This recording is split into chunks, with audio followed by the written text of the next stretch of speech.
Hello everyone, मैं कीर्ति गुप्ता आप सभी के सामने एक बार फिर से हाजिर हूँ मेरे यूट्यूब चैनल ग्रो विद विकास के थ्रू। और आज मैं क्लास 9th के चैप्टर 1 का लेक्चर नंबर 2 स्टार्ट करूँगी, जो कि नंबर सिस्टम से रिलेटेड है। पिछले वीडियो में मैंने नंबर सिस्टम से natural number, whole number, integers को पढ़ाया था और आज मैं उसके आगे प्रोसीड करूँगी। तो आज का जो मेरा टॉपिक है वो है रैशनल नंबर्स। रैशनल नंबर्स क्या होते हैं? The numbers of the form p by q, where p and q are integers and q not equal to 0, are known as rational numbers। तो रैशनल नंबर्स को सबसे पहले हम ये जान लेते हैं कि हिंदी में इसे क्या कहते हैं। तो इसे हम कहते हैं परिमेय संख्या। क्या कहते हैं? परिमेय संख्या कहते हैं। तो वे सभी संख्याएं जिसे हम p by q के फॉर्म में रिप्रेजेंट कर सकते हैं, जहाँ पे हमारे p और q क्या होते हैं? इंटीजर्स होते हैं, पूर्णांक होते हैं। एंड q जो हमारा होता है वो नॉट इक्वल टू 0 होता है, मतलब ये 0 के इक्वल नहीं होता है। ये 1 2 3 4 कुछ भी हो सकता है, लेकिन ये 0 नहीं हो सकता है। तो ऐसी संख्याएं जो p by q के फॉर्म में रिप्रेजेंट की जाती है उसे हम क्या कहते हैं? रैशनल नंबर्स, परिमेय संख्या। The collection of rational numbers is denoted by q। अब हम रैशनल नंबर्स के कलेक्शन को कैसे डिनोट करते हैं? q से डिनोट करते हैं। And it is written as q equal to in bracket p by q such that p q are integers where q not equal to 0। जैसे एग्जाम्पल के थ्रू आप देख सकते हैं, जैसे 1/3, 5/2, -1001 अपॉन 1005। इसी तरीके से आप कुछ भी एग्जाम्पल ले सकते हैं जो p by q के फॉर्म में हो और जहाँ पे दोनों इंटीजर्स हो। यहाँ मैंने पॉजिटिव इंटीजर लिया है, यहाँ मैंने नेगेटिव इंटीजर्स लिया है। और आप देख सकते हैं कि q क्या है? q यहाँ पे 0 के इक्वल नहीं है। अब कुछ रिमार्क के बारे में। रिमार्क क्या कहता है कि देयर इज नो लिस्ट और ग्रेटेस्ट रैशनल नंबर, कि हमारे पास कोई भी लिस्ट, कोई भी सबसे छोटे से छोटा या बड़ा से बड़ा कोई परिमेय संख्या नहीं होता है। जैसा आप जानते हैं कि हमारे पास सबसे छोटा नेचुरल नंबर 1 होता है, सबसे छोटा होल नंबर 0 होता है। लेकिन अगर हम बात करें रैशनल नंबर्स की, तो हमारे पास ना ही कोई लिस्ट, ना ही कोई ग्रेटेस्ट रैशनल नंबर अवेलेबल नहीं होता है। सेकंड पॉइंट ये कहता है कि there are infinitely many rational numbers. हमारे पास अनंत रूप से कई सारे रैशनल नंबर्स पाए जाते हैं। जिस तरीके से हमारे पास नेचुरल नंबर्स होते हैं, इंटीजर्स होते हैं, होल नंबर्स होते हैं, उसी तरीके से रैशनल नंबर्स भी पाए जाते हैं। थर्ड पॉइंट ये है कि जीरो हमारा है, इसको भी हम रैशनल नंबर कह सकते हैं। कैसे कह सकते हैं? क्योंकि हम किस तरीके से इसे रिप्रेजेंट कर सकते हैं? 0 इक्वल टू 0/1। 0 को हमने 0/1 लिख दिया, इसमें कोई तो दिक्कत है नहीं, क्योंकि 0 भी इंटीजर है और हमारा 1 भी इंटीजर है। ठीक, जहाँ पे 1 जो है वो 0 के इक्वल नहीं है। तो इस तरीके से 0 को हमने p by q के फॉर्म में रिप्रेजेंट किया, जो ये दर्शाता है कि हमारा 0 जो है वो भी एक परिमेय संख्या है। फोर्थ पॉइंट ये कहता है कि every integers and natural number is a rational number. प्रत्येक पूर्णांक और प्रत्येक प्राकृतिक संख्याएं जो होती हैं वो भी परिमेय संख्याएं होती हैं। कैसे?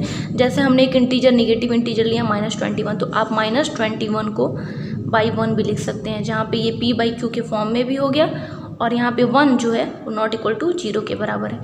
हमने एक पॉजिटिव इंटीजर लिया, या इसे हम नेचुरल नंबर भी कह सकते हैं 50, इसको भी हम y1 लिख सकते हैं, जो कि p by q के फॉर्म में है और जहाँ पे 1 हमारा जो है वो 0 के इक्वल नहीं है। अब हमारा नेक्स्ट जो टॉपिक है वो है equivalent rational numbers and simplest form of rational number, की आप रैशनल नंबर के इक्विवेलेंट रैशनल नंबर्स को कैसे निकाल सकते हैं और रैशनल नंबर्स के सिंपलेस्ट फॉर्म को कैसे। मान लीजिए एक एग्जांपल के थ्रू समझते हैं। मान लीजिए ये है 1/2, हमको इसका इक्विवेलेंट रैशनल नंबर निकालना है। तो हम क्या करेंगे? इसके न्यूमरेटर एंड डिनोमिनेटर में सेम नंबर से मल्टीप्लाई करेंगे। जैसे मान लीजिए अगर आप 1 से करते हैं तो कोई इफेक्ट तो होगा नहीं, वही संख्या आपको सेम प्राप्त हो जाएगी। तो आप 2 से करो, 2 से ऊपर और नीचे दोनों जगह, मतलब न्यूमरेटर और डिनोमिनेटर में आप मल्टीप्लाई करोगे तो 2 1 जा 2 एंड 2 2 जा 4। इसी तरीके से अगर आप 1/2 में 3 से मल्टीप्लाई करते हो न्यूमरेटर एंड डिनोमिनेटर में, तो आपको क्या मिलेगा? 3 1 जा 3 एंड 3 2 जा 6।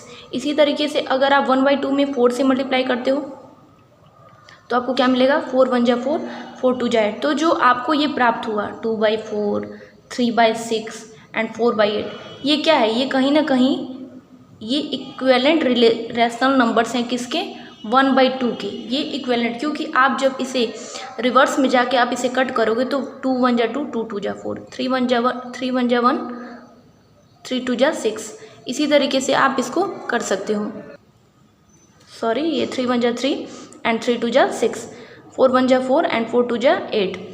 ये आपका जो है ये इक्विवेलेंट रैशनल नंबर्स हैं। अगर आप फिर जानना चाहते हो कि सिंपलेस्ट फॉर्म क्या होता है रैशनल नंबर्स के, तो जैसे 2/4, 3/6, 4/8 है, तो इसका जो सिंपलेस्ट फॉर्म होता है ये कैसे आप निकाल सकते हो, आप इसको कट कर दो, जैसे 2 1 2, 2 2 4, तो इसका आपको क्या मिला 1/2। अगर आप 3/6 को करते हो, 3 1 3 एंड 3 2 6, देखिए आपको 4 1 4 एंड 4 2 8, आपको क्या मिला, हर बार आपको 1/2 1/2 1/2 मिला। तो ये सभी का क्या है, एक सिंपलेस्ट फॉर्म है।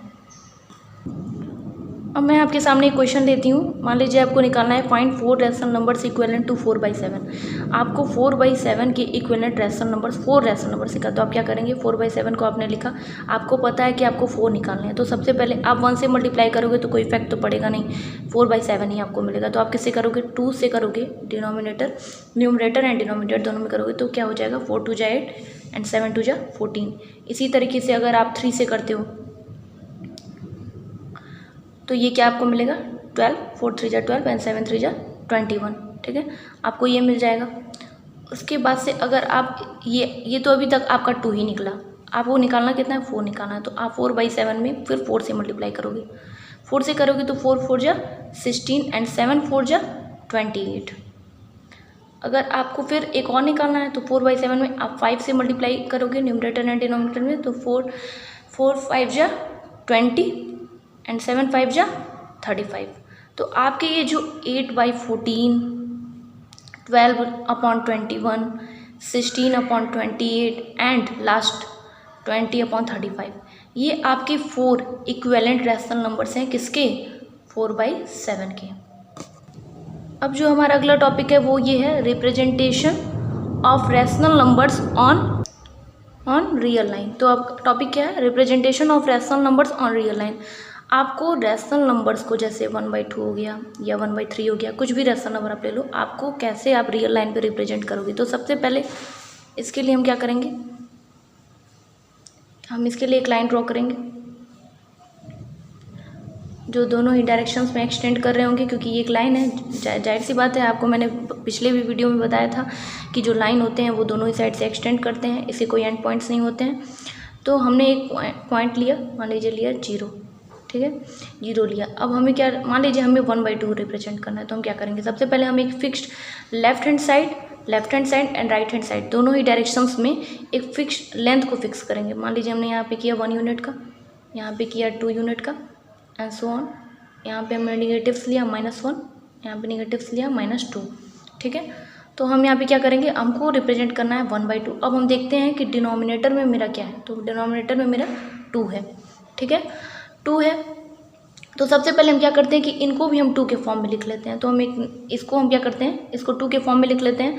तो इसको हम 1 को क्या लिख सकते हैं, 2/2 लिख सकते हैं, क्योंकि हम इसको कट करेंगे तो वापस हमें 1 ही मिलेगा। 2 को क्या लिख सकते हैं हम, 4/2 लिख सकते हैं, क्योंकि हम इसको कट करेंगे तो फिर हमें 2 ही मिलेगा। तो ये हमारा 2 के डिनोमिनेटर में रिप्रेजेंट हो गया। अब हमें क्या करना है, 1/2 करना है, तो 2 तो है, अब हमें 1 करना है। तो हम क्या करेंगे कि इनके बीच में, क्योंकि 0 और 1 के बीच में कहीं ना कहीं हाफ होगा, तो हम इसको क्या करेंगे कि इसको 2 को 2 है तो एक पार्ट में डिवाइड कर देंगे। तो ये हमें कितना पार्ट मिला, 1 और 2।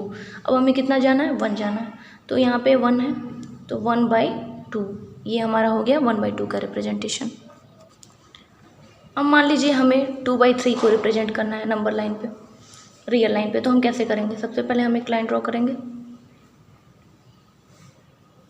फिर हमने एक पॉइंट लिया 0, फिर यहाँ से हमने एक फिक्स किया 1 2, लेकिन हमारा क्या है, यहाँ पे डिनोमिनेटर में है 3, तो इससे अच्छा ये होगा कि हम इसको 3 के फॉर्म में लिखें। तो इसको हम क्या लिख सकते हैं, 3/3 लिख सकते हैं, इसको हम लिख सकते हैं, और इसको क्या लिख सकते हैं, 6/3, क्योंकि 3 2 6 हो जाएगा यहाँ पे, ठीक।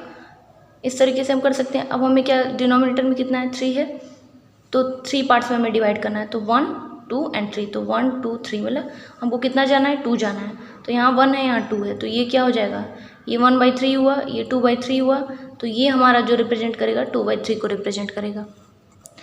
लास्ट में एक क्वेश्चन लेती हूँ। मान लीजिए क्वेश्चन है हमारा 2 होल 3/8, हमें इसको रिप्रेजेंट करना है। तो हम इसको कैसे करेंगे, एक लाइन लिया हमने, यहाँ पे 0 को फिक्स किया, यहाँ पे हमने किया 1, हमको 2 है और 2 के आगे 3/8 जाना है, 2, तो 1 और 2 हमने फिक्स कर लिया, क्योंकि हमको पता है कि नहीं सॉरी 3 भी करना पड़ेगा क्योंकि 2 के आगे जाना है। तो यहाँ पे मैंने ले लिया 3, यहाँ ले लिया -1 -2।